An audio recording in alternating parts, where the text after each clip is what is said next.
Hey, the Paranormal Chick here. Welcome to episode 10 of my podcast. Today we are going to talk about law enforcement and their encounters with the paranormal. Usually when we think of paranormal, sightings, encounters, or experiences, we tend to assume it's just everyday people like you and I impacted. But truly, that's not the case. Law enforcement encounters their fair share of paranormal, and I'm going to read you some of their stories. This is titled Police Dispatcher Encounters Evil, and this is her story. Several years ago, I took a 911 call for a family reporting their teenage daughter was possessed. They claimed no possibility of drugs or a history of mental health issues, which I of course did not believe for a second. Family members were holding her down, and I could hear two people screaming at each other in the background. I asked the caller to tell whoever was yelling at her to stop. The caller said, "It's her." I responded that I knew it was her, but whoever was yelling at her at the same time to stop. The caller again said, "It's her, both voices." I kid you not, it was the creepiest thing I have ever heard.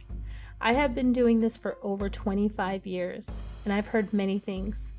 I know of man's inhumanity and the horrible things people do to each other, but this was a different kind of evil. I was clearly hearing a young girl screaming at the same time an adult male was yelling back. I couldn't understand either language, but they were clearly two different voices. The family swore both voices were coming from her at the same time. It made my skin crawl. The lieutenant listened to the tape later, and he looked at me and said, "Do you ever wonder?" Yes. Yes, I do. This was reported by Meredith Shireman. This next story is titled, Cell Number 1 is Empty. I've seen a lot of things in my career, things that would make a citizen doubt my sanity, from being dispatched to chase a UFO to responding to calls of ghosts. But the most unusual thing that happened to me was witnessed by several officers and a dispatcher. One evening, I had brought in a guy for domestic violence. As he was being a bit rowdy, I was joined in booking by the sergeant and another patrolman. I'm in the process of booking Mr. Tough Guy when I glanced into cell 1. There was a guy in there, short haircut, glasses, and a white t-shirt, just staring at us. I ignored him because I didn't want him to start banging on the window, demanding a phone call or something. So I finished up the booking process and escorted Mr. Tough Guy to his cell. Walking past cell number 1, the guy in the cell just stood there, never saying a word or moving. We all then leave booking and go about our business. Sometime later, Sergeant asked me to check the paperwork for the prisoners to see if any were ready to be transported to county jail. I grab the paperwork and go into booking to do a head count. Cell number 1 is empty. I panic and I tell the sergeant, who also panics, and he and I begin to make phone calls to the detectives to see if they had moved the guy or had released him. They all said they didn't go into booking at all. I then checked the computer and the paperwork again, and the head count was accurate. No one had been placed in cell number 1. We go to dispatch office to check the surveillance video for booking. We rewind the footage to where I can be seen booking my prisoner. We fast forward to the point in the video where we all walk out. As soon as we walk past the door, the guy in number 1 blinks out of existence. We were all freaked out by the occurrence, believe you me. When we tried to transfer the video to a DVD and a USB drive, the guy in the cell did not even appear. We still hear and see stuff every now and then. And prisoners in the detox tank, can be seen talking to someone in the direction of cell number 1, even though it appears empty. To this day, I'm wary of going into booking alone. This was reported by Marco Castillo. This next testimony is titled Welfare Check. I answered a welfare check call one night. It was late, between 02:30 and 0300, on an elderly woman who lived next door to the caller, and she had not been seen for some time. This night we were having a bad thunderstorm without the rain. I get to the complainant's house to speak to her first, wondering why she called at this time. She tells me that the lady next door is in her 90s, lives alone, and she has not been seen in weeks. She explained that she has called, went over, knocked on her door, but the lady would not answer. I start thinking she's probably deceased and has been for some time. The car has a 3-inch layer of dust on it, the mail is piling up, and no lights are on.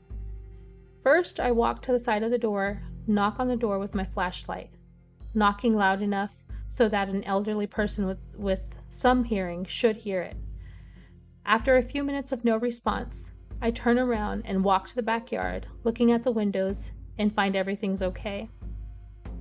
The complainant is with me and is saying she doesn't know of any relatives of the lady. I'm sure by now she's probably deceased. I walk to the front of the house and notice that her blinds are up on the front windows, and I can see a glow from inside the house.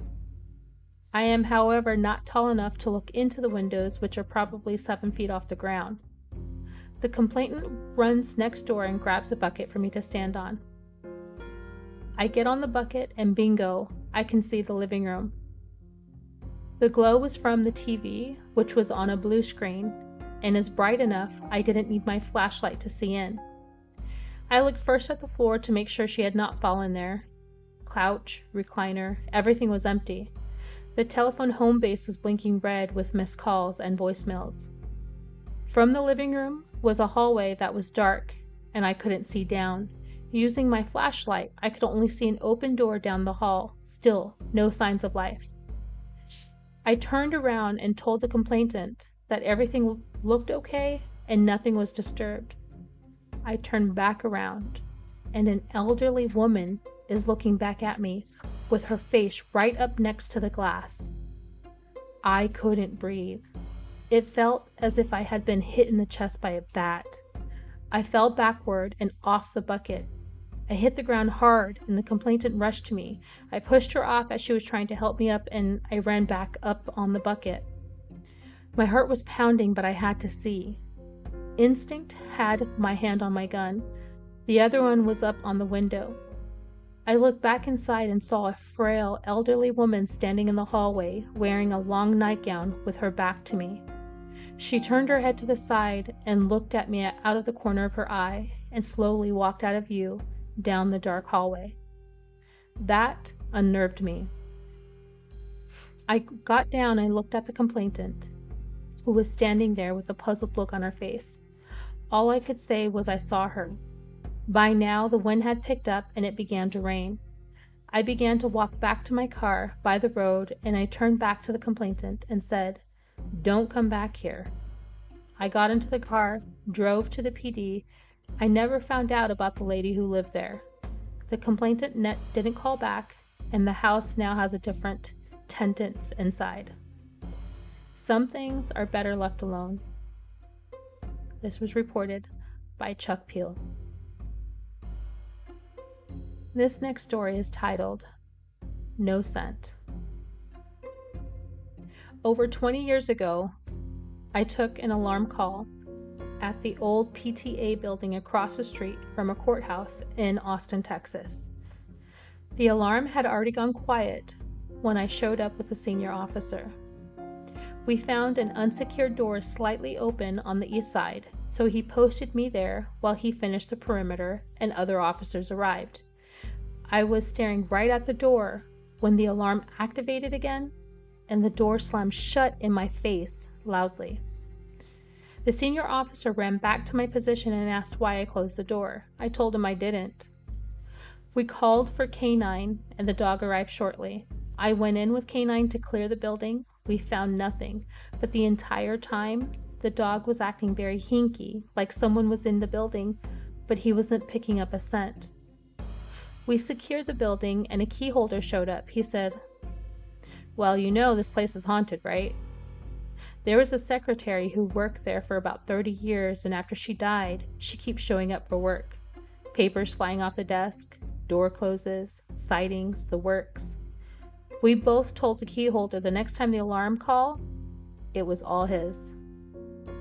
This was reported by Joe Pride. This next testimony is titled Clark Hall. I was working at college that claims to be haunted. My partner and I didn't believe any of it. We go into Clark Hall, which has classrooms, and start propping doors open with desks. This is around 0200 hours. We already walked through and made sure the building was empty. Only 2 stairwells. Donut wasn't hard to do. We were on the 3rd floor. I finished my door and wedged a desk in between the door and the frame. When I finished, I shook it to make sure it was in there pretty secure. I go over to help my buddy with his door when behind me, the door I was working on opens up and the chair-desk combo flings across the room and the door slams. He takes off running, jumping landing to landing, and honestly, I still don't think he's ever gone in that building again. Reported by Walter Stoneberg. This next testimony is titled Burglary in Progress. I was called to burglary in progress, daytime. The owner was in the kitchen and heard someone run upstairs to the 3rd floor. It's an old house with wooden stairs.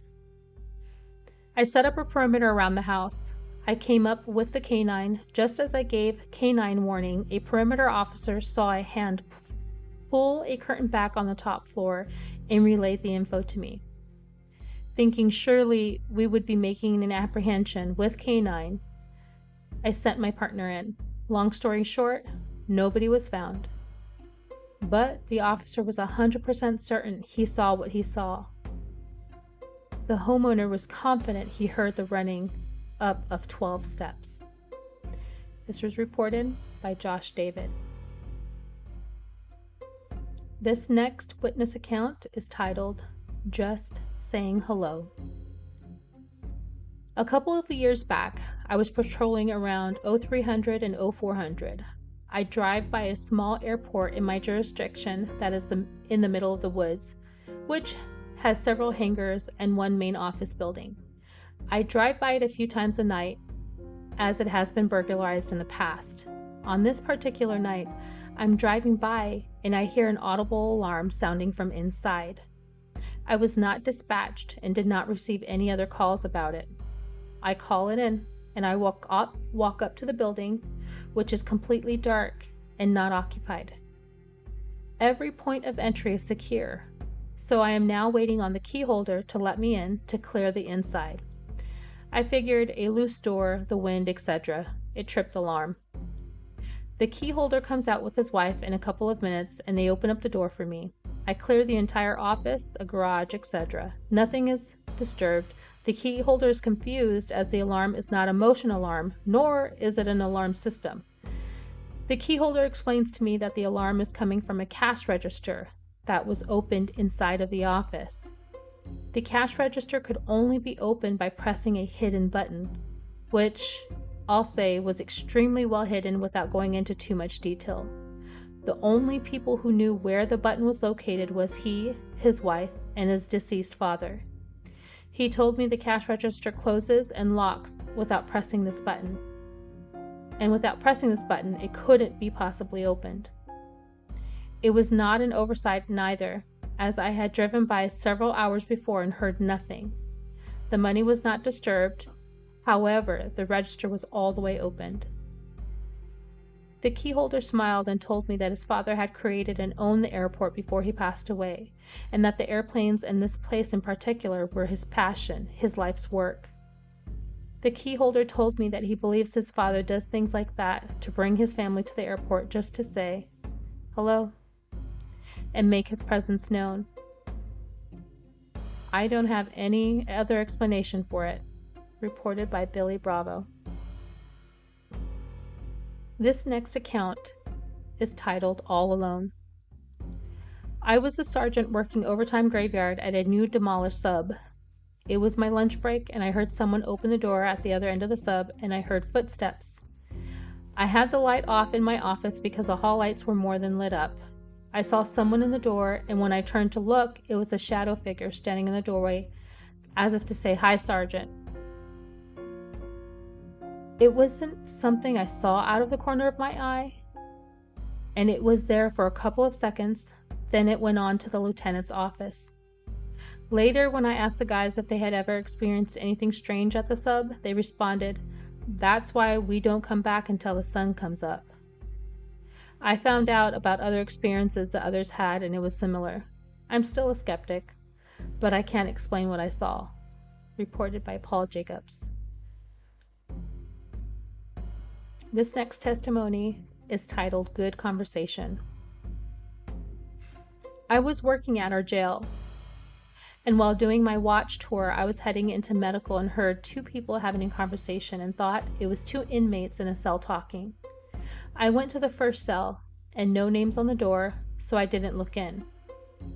I went to the next door and had one name on it.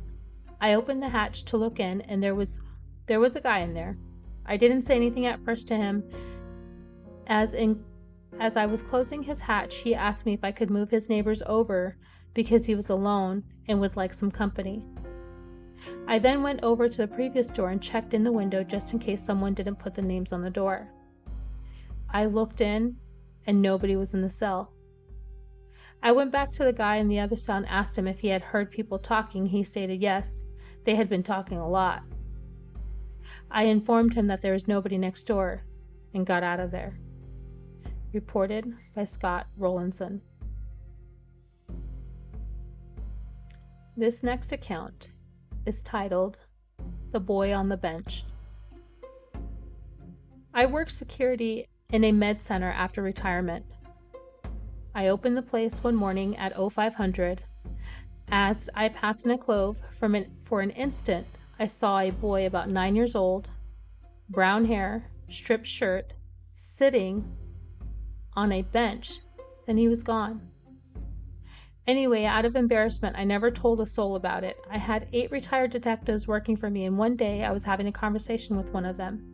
Very sheepishly, he asked if I'd ever saw anything strange in the place when I opened in the morning. When I asked him why, he said that he saw a young boy wearing a striped shirt sitting on a bench. Then he was gone. The same location where I saw the kid. Other things happened, were coffee pots being knocked over, footsteps late at night when closing. Later found out that the med center was located adjacent to the most haunted cemetery of Staten Island. Reported by Buddy Smith. This next testimony is titled Rural Encounter. I work on county roads, and I had a signal 100 at 0300, and my closest bathroom was 30 minutes out. So I pulled down a dark gravel road and started my business. I felt like someone was watching me. Looking toward the rear bumper of my unit, approximately 20 feet beyond my rear bumper, I saw a shadowy figure standing there. I stopped, zipped up, wasn't finished, and yelled out to what I thought was a person. I got no reply from the figure. I start to apologize to the figure, thinking this was the landowner coming to see who was peeing on their driveway, but no response. Then I go into tack mode and demand them to show their hands and identify themselves, but no answer. I finally get smart and use my light to see who it was, and as light passes over the area, the figure was gone. Keep in mind, this conversation was about 20 seconds long, and I just saw something there. I look around, I hear no running through the brush. I turn to make it into my unit and take one more look back and see the shadowy figure move towards me from where I last saw it. Needless to say, I got in my unit and I sped off because bullets were not going to stop this spirit. Reported by TJ Riggs. This next account is titled Sound the Alarm. The jail had a notorious ghost, Sarah Ware, who would play with the lights and set off alarms. Most of the alarms are panic alarms in locked offices where switches actually had to be pushed and slid into a slot to activate. It got to the point where the officers were afraid to go into the courthouse for an alarm. Reported by Amy Reynolds. Secret Friends. A little kid on custody exchange kept telling me about her secret friends. Standing near me, not really too scary, but creepy, especially when she's telling me one doesn't like me. Reported by Jimmy McNulty. This next encounter is titled Hind Legs. One year, our department started receiving complaints of headstones being knocked over in the city cemetery around Halloween. The chief advised us on the midnight shift to spend our extra time around the cemetery to catch the person or persons causing the damage. Me being sneaky, I found a good hidden observation point about a block away. There were two major well-lit streets providing fair lighting in the cemetery. For several nights, I would from time to time stop and check the cemetery with my binoculars and only patrol the cemetery at the start and the end of my shift as usual. One time checking the cemetery, I spotted something that looked like a cat walking on its hind legs. I watched it walk approximately 10 feet between headstones and lost sight of it. I rushed over to the area in my patrol car, turning on my spotlight, alley lights, and takedown lights. I couldn't find a thing, but I tracked through the dew on the grass that dead-ended at a headstone. To this day, I can remember how it moved and its outline in my binoculars. Creepy. I'm an avid hunter, and I've done plenty of hunting at night. I'm very familiar with all the animals in my neck of the woods, and I've never seen anything like it. Reported by Arthur Rigsby.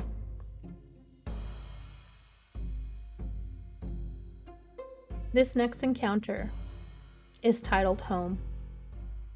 Several years back, my partner and I were looking for a kidnapping suspect in some abandoned house around 0330. We go to check a house in a very rural, remote part of the county. The house is extremely large and creepy looking.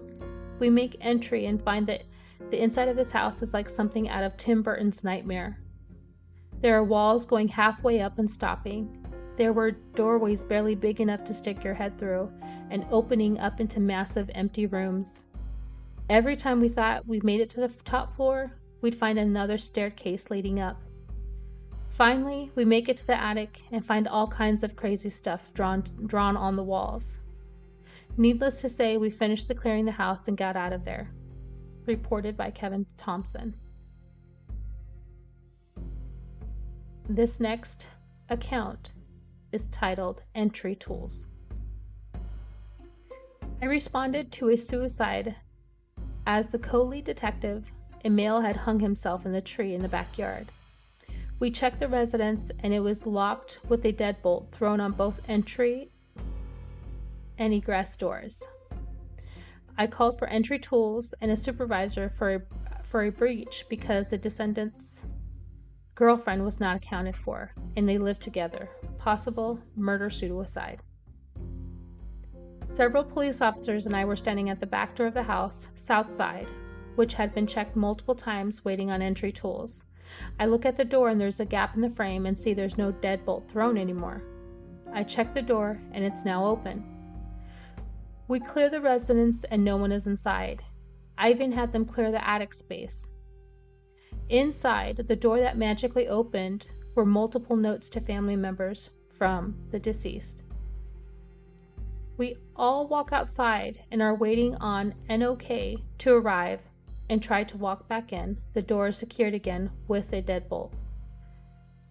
It should be noted, no one had keys, and there were key locks on both sides of the door. The lead and I were now discussing how we were going to have to call for entry tools, and again, the door was open. No one going near it. I again had the residence cleared and no one inside. The lead detective and I did not go back into the house that day. Reported by Rob McGinley. This next account is titled A Call for Help. Calls for service coming from a vacant household twice a night for about a week. The voice on the phone sounded like an elderly, at-risk lady with Alzheimer's, barely audibly saying, please help, with coughing. Totally unresponsive to our calls, confirmed with my shift sergeant that the house's last resident was a daughter taking care of her mother who was dying from stage 2 lung cancer. Definitely sent a shiver down my back. Reported by Dalton Hostler. This next account is titled Paperwork. One cold winter night around 0300, I was parked in the dark doing paperwork behind a Kmart. Suddenly, someone or something banged on my driver's side window 2 to 3 times, obviously scaring the hell out of me, but it happens. Except there was nobody there. Business wall 8 to 5 inches to my right, 10-inch solid fence to my left, and 100-inch open space front and back. Nothing but my own tire tracks and a blanket of fresh snow. No marks on my window or ground indicating a snowball or such. I even got down in the snow and looked under my car. Still a bit anxious whenever I drive back there. Reported by Troy Peterson. This next account is titled, He's Staring at You. One of our regular callers was a lady in her 80s. When she wouldn't take her medicine, she would hallucinate and see children in her house, and she would call us to report the children were moving her belongings around, making noises, etc. I've been to her house several times for these calls, but on one occasion, I was talking to her in the dining room of her home, and she was getting aggravated because she could see the children, but I couldn't. She looked at me with concerned voice and loudly said, "You can't see him? He's been staring at you for 10 minutes now and grinning." While saying this, she was pointing to a spot about 5 feet from me. I know it was only a hallucination, but the way she spoke about it with such concern was extremely creepy. Reported by Kyle Brodus. The following accounts are submitted by law enforcement who wish to remain anonymous. Police 1, readers respond. I was working receiving and release when we had an inmate released to a state mental hospital. When he was given his release clothing, he looked toward me with a 1,000-yard stare and said, "Why don't you just do it?" I asked what he meant. With zero inflection staring right through me, he said, "I know why you're here. Kill me already. Get over with it." There was no one else in the holding tank. However, I looked over my shoulder to make sure no one had entered. No one had. When I placed him in handcuffs, he suddenly focused on me as though just noticing I was there. He said to me, "He's going to kill me. Don't let them take me." He survived the transport, but it was definitely creepy. This next story is by an anonymous police officer. I was a new cop, and my FTO and I were on a residential street in the middle of the night. We found a car positioned perpendicular to the road, and the driver seemed to be trying to get turned around, but just kept moving back and forth. We contacted the driver, who was a female in her early 20s. She was lucid and coherent. She asked me how to get to a nearby neighborhood called Joaquin Murrieta, but she was being somewhat evasive in her answers to my questions. Eventually, she reluctantly told me her family was being held hostage and the only way she could get them released would be to complete missions for the CIA. I figured she was on drugs or just crazy. My FTO was a DRE, and he determined she wasn't on drugs. Okay, so she's just crazy. Then she told me she had a device in the car, which was like a handle with an arrow on the top of it. She said if she held the device, the arrow would glow when it was pointed in the direction she was supposed to go to continue her mission. I asked if I could examine the device, and she said sure. I decided to humor her and held the device out while slowly turning in a circle. To my shock, the arrow suddenly brightened when it was pointed toward the Joaquin Murrieta neighborhood. And only when it was pointed in that direction. She had an expression on her face like, "See, I told you so." I had never seen a device like that before since. My FTO was freaked out, and he told me, "She's not committing any crimes, so let's get out of here." So we left. To this day, I have no idea what was actually happening there. This next anonymous story. I was a patrol deputy in a small Texas panhandle town in the 1990s. One winter night after good solid snowfall, I was down the alley behind the business district checking for open doors when I saw a woman at the far end of the alley, about a block away, standing in the middle of the alley looking at my direction. White female, long dark hair, wearing a long black evening dress, but no coats, gloves, or anything like that. It was after midnight and it was cold, so I called, "Miss, are you okay?" She looked at me, then turned and stepped into what I knew was a recessed area behind one of the stores. So I got back into a cruiser and drove down there, expecting to find the dock door open and the kids of the owners hanging out. The dock doors weren't open. None of the doors were open. And the only thing in the little recessed area was a black cat sitting on the gas meter. As I grabbed the flashlight and started looking around, figuring I was about to find an intoxicated girl passed out in a snowdrift, the cat hopped off the meter, rubbed against my leg, wandered off down the alley. Then I realized that not only was there not anyone passed out in the snow, my footprints were the only ones in the fresh snow. And when I saw my tracks were the only ones in the snow, the cat didn't leave prints either. And I wasn't new to the tracking game. I've tracked children across dirty glaciers before. I got back into the cruiser and hightailed it back to the office. Told dispatcher about it, and she said, "Oh, her. She's been showing up for about 20 years or so. No one has a clue who she is. You see the cat too?" I hadn't said anything about the cat. Freaked me the hell out. This next story is by a deputy sheriff. I was working in a rural town approximately 20 minutes from the main city in my county. At approximately 1:30 hours, I was dispatched to a traffic accident in a canal.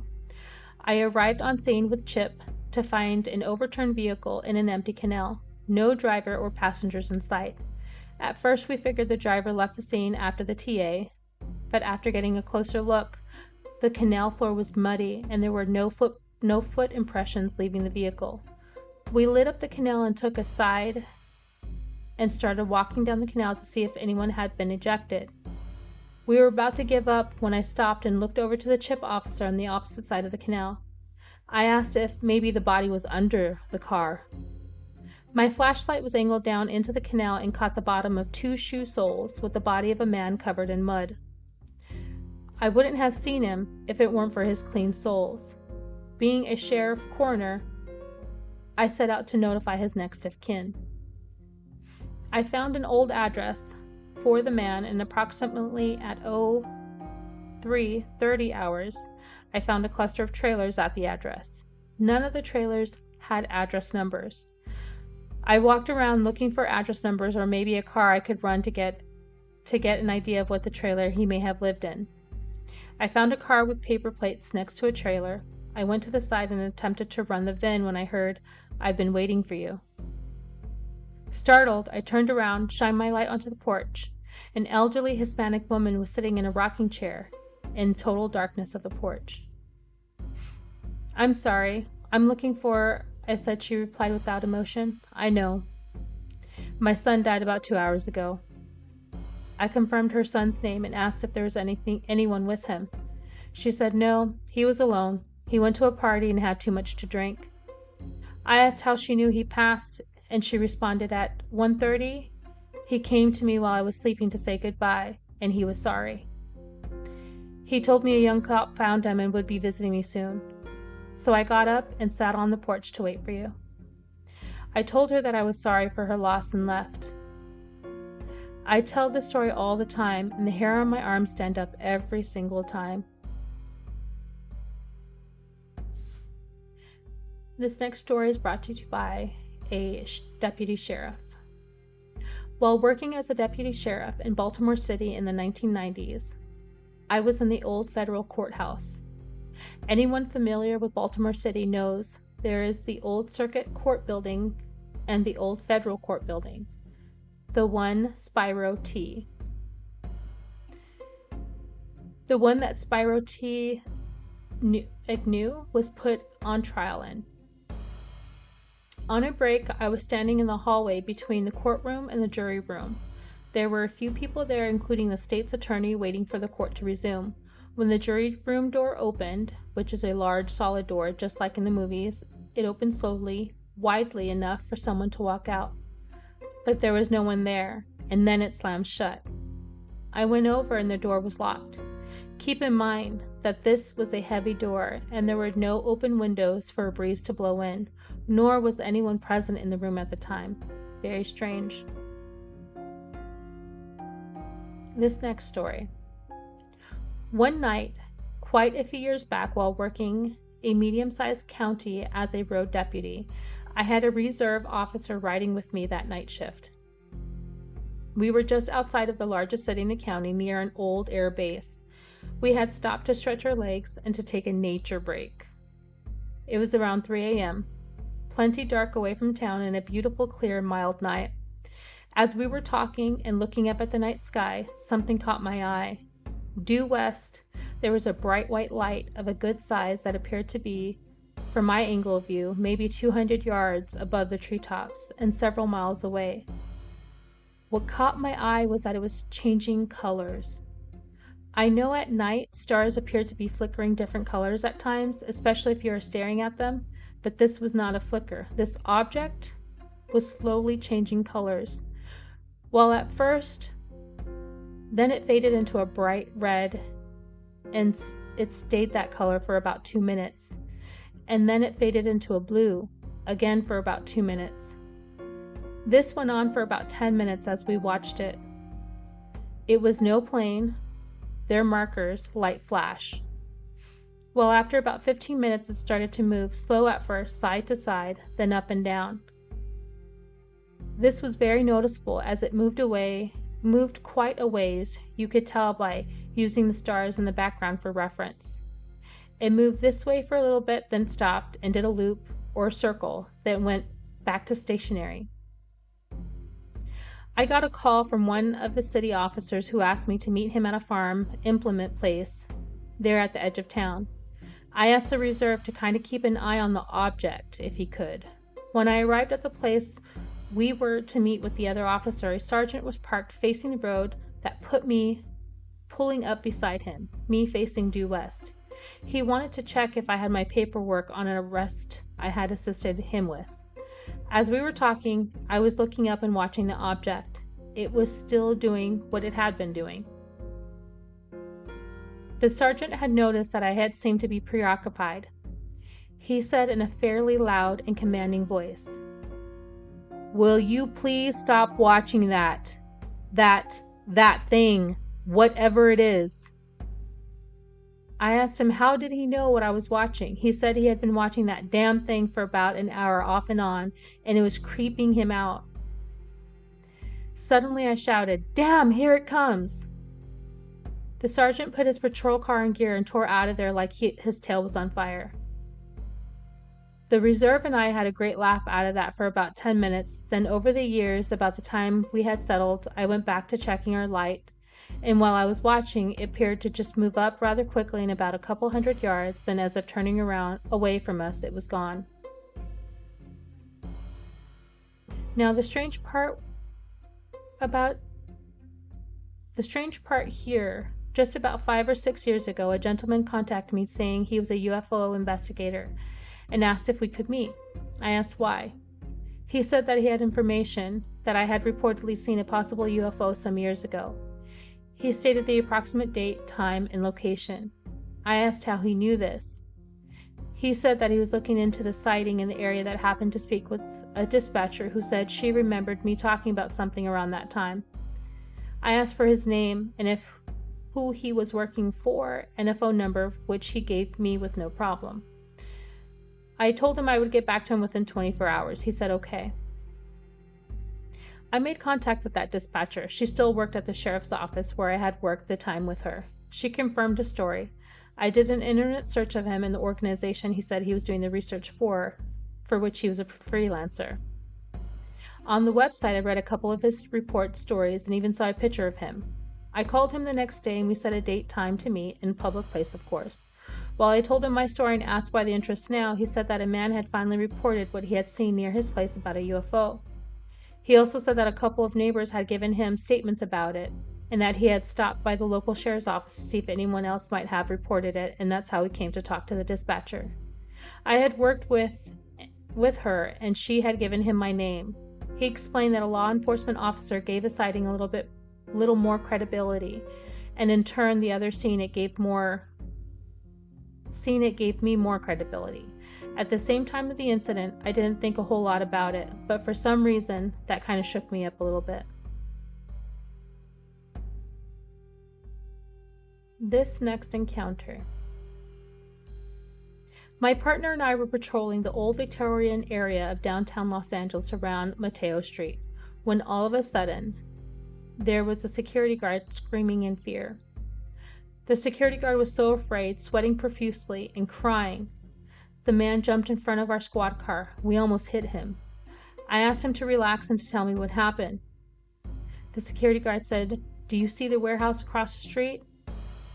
I said, "Where?" He said, "The one with the rusty tin roof over there." I answered him, "Yes. Yes, I see it." He said, "Well, I was doing my rounds inside the warehouse and I saw the ghost of an old woman in a dress standing in the air 4 feet off the ground. She pointed her index finger to me and said, 'If you are here one more minute, I will kill you.' Her eyes were glowing red, and her hair was moving in the air like there was wind inside of the warehouse. And at that point, I stopped doing what I was doing and ran for my life out of that warehouse." I asked my partner if he thought that was a mental case. He said that he didn't know. We decided to ask the guard for his supervisor number and gave him a call. The supervisor agreed to meet us. Once he arrived, he stepped away from his pickup truck and walked to us. The guard was across the street waiting. I explained to the supervisor the situation and asked him if there was the possibility that his worker was hallucinating or if he had the history of mental illness. He laughed and said, "Oh, no, officer. You don't understand. Of the 7 workers that we sent to work in that warehouse, all 7 have seen the ghost of a witch, to the point that 4 of them asked to be relocated to a different post, and remaining 3 have resigned because they refused to work there again." I asked my partner, "Do you feel like taking a peek in there?" He said, "Hell no." This next story will be my final story of the evening. In 1987, midnight shift, Tampa Bay area, Florida. Working as an FTO, recruit was driving 3:30 hours, coming up on RXR tracks. Overpass bridge, we saw a male figure that was black and white, translucent in color, walking on the bridge, looking at us, and jumps quickly off the bridge. We notified dispatch and searched for the victim. Nothing was ever found, i.e., no body, no injured person, no scrap of clothing or footprints. No explanation for this event. Well, there you have it. Tell me what you think. Those are the encounters that these officers have faced, have seen, have experienced. Some of them you can tell absolute fear. They see a lot more than what we would think that they see. They're the ones we call for help when we're scared. Who do they get to call? Who gets to be their savior? I don't know. But tell me what you think. I want to hear your experiences. If you have your stories to share, send them to me. You can reach me at theparanormalchick@gmail.com. As always, I will load this full podcast to my YouTube channel, The Paranormal Chick. And I want to hear your feedback, the good, the bad, and the ugly. Let me know. That's all I have for you tonight. Stay safe, my friends, and until tomorrow.